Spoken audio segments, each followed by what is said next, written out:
지금 태국에서는 17일째 깊은 동굴에 갇혀 있는 소년들을 구해내기 위한 막바지 구조 작업이 한창입니다. 앞선 이틀간의 구조 작업에서 13명 가운데 8명이 동굴에서 빠져나와 이제 5명이 남아있는 상태인데요. 전원 기적의 생還을 이뤄낼 수 있을지 전 세계가 주목하고 있습니다. 취재기자 연결해 자세한 소식 알아보도록 하겠습니다. 박신윤 기자.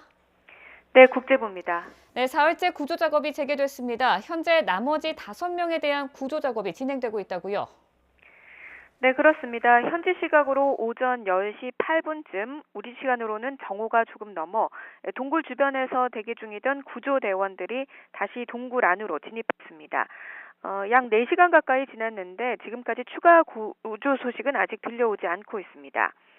구조 현장을 이끄는 나롱삭 전 치앙라이 지사는 오늘 이 사흘째 구조 재개 소식을 전하면서 구조 속도가 더 빨라질 것으로 기대하고 있다며 동굴 안에 남아있는 5명을 오늘 모두 구해낼 것이라고 밝혔습니다.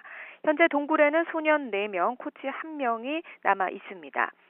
구조 작업은 지금까지와 마찬가지로 이루어지고 있는데요. 대원들이 소년들이 고립된 지점으로 가서 먼저 음식물을 먹이고 체력을 보충시킨 뒤에 침수 기간을 지날 때 행동 요령 등을 알려줍니다. 이어서 수킬로미터의 캄캄한 동굴, 특히 이 흙탕물로 가득한 침수 구간을 소년들과 함께 통과해서 동굴 밖으로 나오게 됩니다.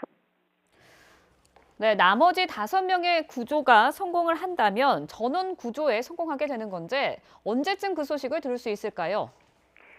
네, 일단 구조대가 소년들을 데리고 나오는 과정은 여러 시간 동안 수영과 잠수를 반복해야 합니다.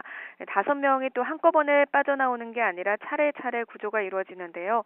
동굴 속의 침수 구간을 또 넘기더라도 복잡한 동굴길을 오르내려 해서 상당히 위험하고 시간도 오래 걸리는 작업입니다. 다행스럽게도 동굴에 남아있는 생존자들의 건강 상태나 또 침수 구간 수위 등 구조 여건이 그리 나쁘지 않다는 게 구조당국의 사명이고요. 또 구조대가 이미 이틀 동안 동굴을 왕복하면서 동굴 지형이나 또 구조 활동에 어느 정도 익숙해졌기 때문에 시간을 조금 단축할 수 있을 것이라는 기대감을 높이고 있습니다. 실제로 첫날인 그제는 4명을 구하는데 모두 11시간이 걸렸고요. 어제는 9시간 만에 구조 작업을 마무리했습니다. 따라서 오늘도 원만하게 구조가 이루어진다면 구조 작업은 이보다 적게 시간이 소요될 것으로 조심스럽게 예측해 볼 수 있습니다. 다만 갑작스럽게 폭우가 내려서 동굴 내부 수위가 다시 높아진다거나 또 이틀 연속 구조 활동에 투입된 대원들의 체력이 변수로 작용할 것으로 보이고 또 이전과 달리 4명이 아니라 5명을 오늘 구해야 하는 것도 쉽지 않은 작업이 될 것으로 보입니다.